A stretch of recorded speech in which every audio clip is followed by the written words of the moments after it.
Sabda, sesungguhnya apabila seseorang telah selesai mengerjakan solat, maka akan ditulis untuknya pahala sebanyak 1/10, 1/9, 1/8, 1/7, 1/6, 1/5, 1/4, 1/3, 1/2 daripada pahala solat yang penuh.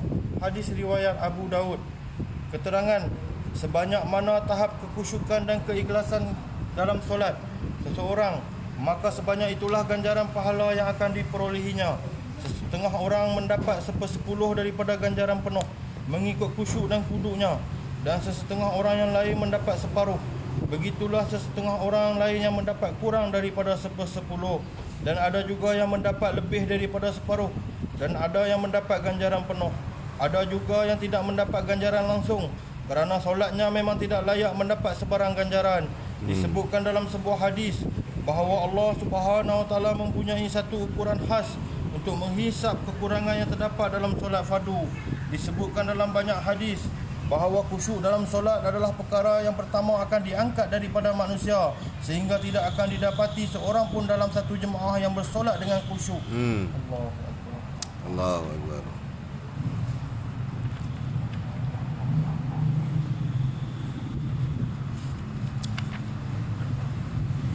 Sayyidina Anas radhiyallahu anhu meriwayatkan bahawa Rasulullah sallallahu alaihi wasallam bersabda, sesiapa yang menunaikan solat pada waktunya dan berwuduk dengan sempurna, qiyam, khusyuk, rukuk dan sujudnya dilakukan dengan sempurna, maka solatnya naik dalam keadaan putih berseri-seri dan berkata, semoga Allah Subhanahu Wa Taala memelihara kamu sebagaimana kamu telah memelihara aku. Dan sesiapa yang menunaikan solat tidak pada waktunya dan tidak berwuduk dengan sempurna, khusyuk, rukuk dan sujudnya juga tidak sempurna, maka solatnya akan naik dalam keadaan hitam lagi gelap dan berkata, semoga Allah Subhanahu Wa Taala mensia-siakan kamu sebagaimana kamu telah mensia-siakan aku. Sebagaimana yang dikehendaki oleh Allah Subhanahu Wa Taala, solatnya akan dilipat seperti kain buruk, kemudian akan dilempar ke mukanya. Hadis riwayat Tabrani. Keterangan, beruntunglah mereka yang mengerjakan solat dengan sempurna, sehingga ibadat yang paling penting itu akan berdoa untuknya. Walau bagaimanapun, biasanya solat dikerjakan dengan sambil lewa. Setelah ruku, belum sempat iktidal dengan sempurna, terus saja bersujud.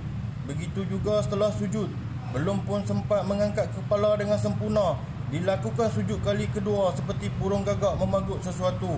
Akibat daripada solat sebegini telah dijelaskan dalam hadis di atas. Apabila sesolat sudah mendoakan kebinasaan, mengapa pula kita sibuk mengadu tentang kebinasaan diri sendiri? Sebenarnya inilah sebabnya hari ini orang Islam terus menuju ke arah kejatuhan dan bergema kedengaran suara tentang kemunduran umat ini dari setiap penjuru.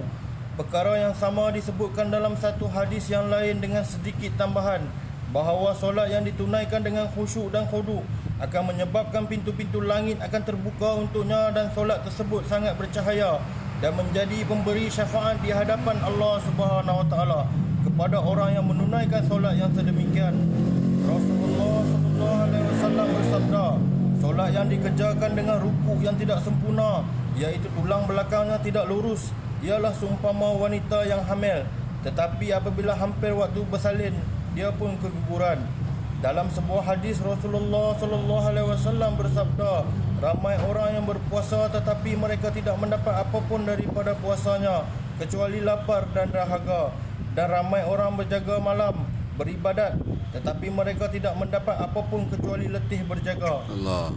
Sayyidatina Aisyah radhiyallahu anha berkata, aku mendengar daripada Rasulullah sallallahu alaihi wasallam bahawa sesiapa yang datang pada hari kiamat dengan membawa solat fardu 5 waktu yang sentiasa ditunaikan dengan menjaga waktu, berwuduk dengan sempurna dan ditunaikan solatnya dengan khusyuk dan khudu, maka Allah Subhanahu Wa Taala telah berjanji tidak akan mengazabkannya.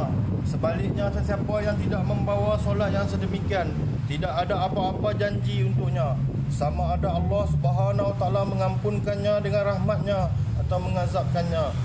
Dalam sebuah hadis yang lain, Rasulullah sallallahu alaihi wasallam menghampiri para sahabat radhiyallahu anhum ajma'in dan bertanya, adakah kamu tahu apa yang telah difirmankan oleh Allah Subhanahu Wa Taala? Maka para sahabat menjawab, Allah Subhanahu wa taala dan Rasulnya sahaja yang lebih mengetahui. Baginda sallallahu alaihi wasallam telah mengulang pertanyaan tersebut sebanyak 3 kali untuk menunjukkan kepentingan perkara yang hendak disampaikan, dan jawapan yang sama telah diberikan oleh para sahabat. Kemudian baginda sallallahu alaihi wasallam bersabda, Allah Subhanahu wa taala telah bersumpah dengan kemuliaan dan keagungannya, sesiapa yang sentiasa mengambil berat menunaikan solat fardu pada waktunya, maka aku akan memasukkannya ke dalam syurga. Dan sesiapa yang tidak menjaga solatnya, maka terpulang kepada kehendakku, sama ada dengan rahmatku dia diampunkan ataupun aku akan mengazabkannya.